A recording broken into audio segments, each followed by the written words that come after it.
Door knocking. Although it can be intimidating when you're new to real estate, it's a necessary skill to have as an agent, and it's actually an effective way to prospect for new clients in a proactive manner, much like cold calling. You're probably thinking there's no way you can knock on doors without getting completely and utterly rejected. They'll slam the doors and tell you they're not interested. But this simply isn't true. Agents who have success with door knocking are the ones using proven strategies to engage with homeowners. It's possible to connect with people if you provide real value and refine your message to reflect your intention to serve regardless of opportunity to make a commission. Follow these 13 essential tips to have the most success with door knocking. Pay attention to your dress and appearance. This should be obvious. You need to dress like a qualified professional. If you don't, the homeowner will think you're just a stranger in jeans on their front porch, and that's a very poor first impression, especially when you're about to propose that they should do business with you. Instead, they need to be able to see that you're on the job. Find a partner to door knock with if you can. As a safety measure, it's a good idea to have a partner with you. This will also help you stay motivated and stay out knocking longer. You can each take one side of the street. This keeps someone close to you, and you can collaborate at the end of each street and share successes and war stories. Have a reason to be there. If your plan is to knock on some doors and ask for business, you might get the door slammed in your face. There has to be a justifiable reason for you to show up at their door, and that reason is always service. You are there to provide something of value. Of all the reasons to do door knocking includes an open house, just listed, just sold, for sale by owner, expired listings, or hand-picked area for buyers. There is something you have to offer in each of those situations, and that's what you want to convey. You're there to invite them to an open house, or show them a market analysis and ask them if they're interested in selling, or say you have a buyer looking for a home just like theirs. Here's what homes in this area are valued at. It's information that they probably want to hear. Don't go into hard sell mode. Your goal is to simply progress the relationship to the next step. You don't need them to sign an agreement with you right then and there. Naturally, the next step may be something like they may be interested in what their home is worth. You may schedule a phone call or a meeting, or could offer to email them a free market analysis. This would give you a chance to reach back out a few days after you have knocked on their door and follow up again after you have sent the report to see if they have any questions. Again, providing value every step of the way. Door knocking scripts. This goes along with having a reason to be there. Have something to say, a specific message about something of value. Using proven scripts while door knocking can help you refine your message to convey yourself confidently and effectively. The last thing you want is to knock on someone's door and not know what you're going to say or how to say it. Scripts are provided in your downloads. Make it about them, not you. If you want your door knocking time to be as effective as possible, you've got to get people talking about themselves. That's what makes the conversation worthwhile for them. Ask them questions that get deeper than questions they can answer with a simple yes or no. Engage them. Try complimenting their home, on their yard, or something in general. Overall, it's not supposed to be about you asking for business. It's about what you can do for them. You're there to provide information, interest them in an open house, or to give them your contact information should they need real estate advice in the future. Bring a one sheet.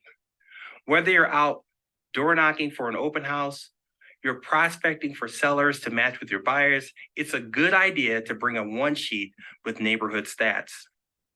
This is a great reference point as you are speaking to people at their door. Homeowners often like to hear about recent sales, active listings, pendings, and etc. in their neighborhood. And maybe your insight will intrigue them to visit your open house or to list their own. Leverage your brokerage success if you're a newer agent.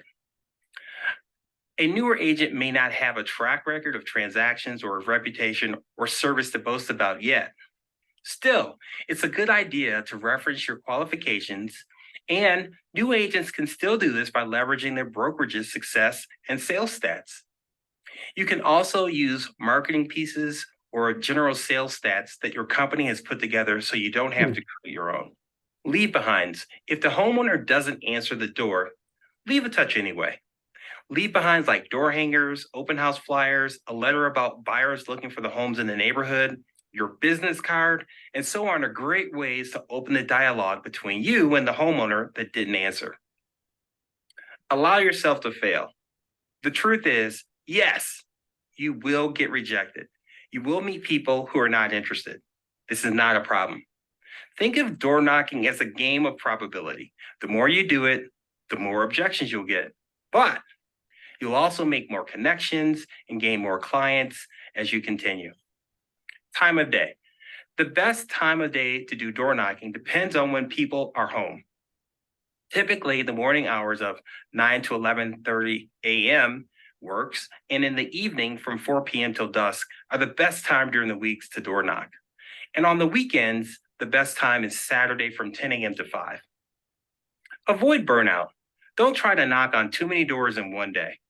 Burnout is real. And if you start knocking on doors with less than superb energy, you're going to find it harder to make connections. Yes, all prospecting methods need consistency and longevity, including door knocking.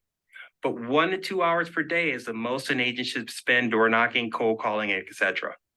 I suggest no more than 2 hours per day with a max of 4 days per week to maintain positive attitudes while prospecting. Tracking. It's important to track the results and details of your door knocking activities. You can track on a piece of paper or a spreadsheet, just as long as you have a specific place. We like to say, that which gets measured gets done. Tracking helps you see your progress and where you can improve. You should keep track of how many doors you knock on, how many doors get slammed in your face, or how many objections you've gotten. Which prospects seem kind and promising, and who do you need to follow up with? Get familiar with these essential tips for door knocking and begin practicing your door knocking scripts. Remember, keep at it. This will take practice, but as your confidence grows, so will your business. And bam, just like that, you can expand your lead gen opportunities and strengthen your prospecting power one door at a time.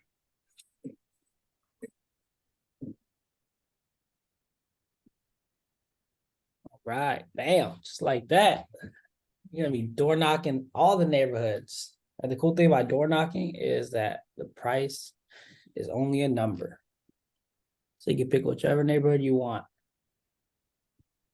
What's up, Armando? What's up, brother? Good morning, good morning. All right, guys, what big takeaways do we have? Is there anybody door knocking at a high level right now? Anything you guys want to implement? What do we got? I door knock, not at a high level, but I do door knock. It's actually something I enjoy more than cold calling. People aren't as quick to slam their door, or I mean, they can still maybe not open their door, stuff like that, but they're less mean than over the phone. Um, I gotten some leads, but I haven't closed a deal from door knocking yet, and I think that's really just has to do with me not being consistent with it. But usually I do it for like open houses, just listed, or um kind of like farming.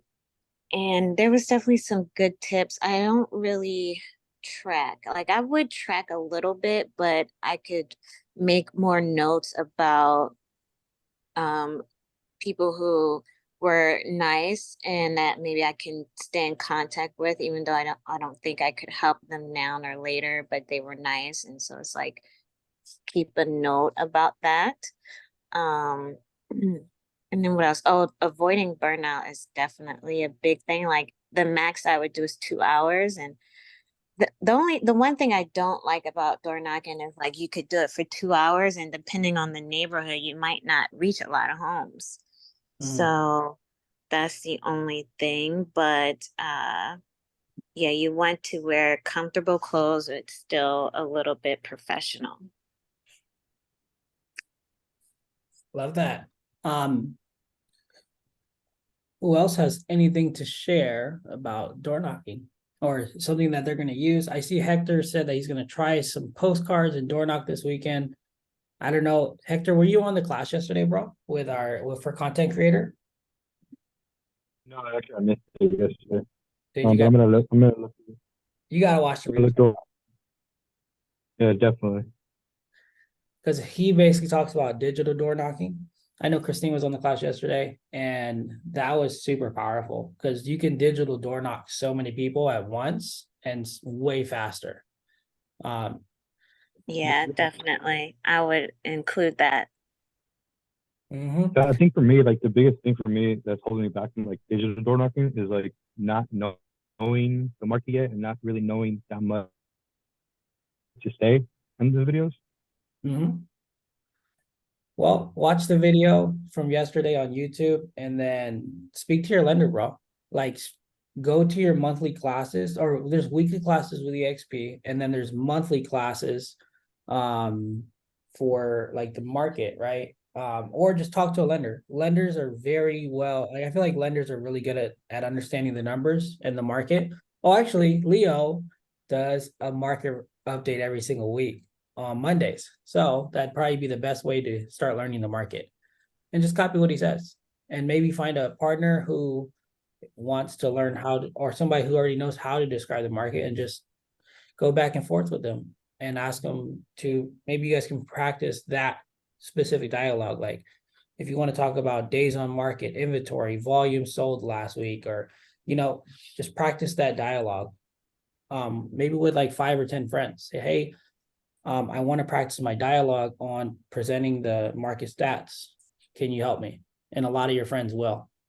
This is actually something that this is a secret that I used, was all of my friends when I was first getting in, I'm like, hey, my mentor told me I need to practice a script. Will you practice with me?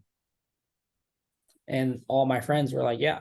So that way that was a very solid touch because they knew that I knew my stuff when I practiced with them. So anyways, we're talking about door knocking.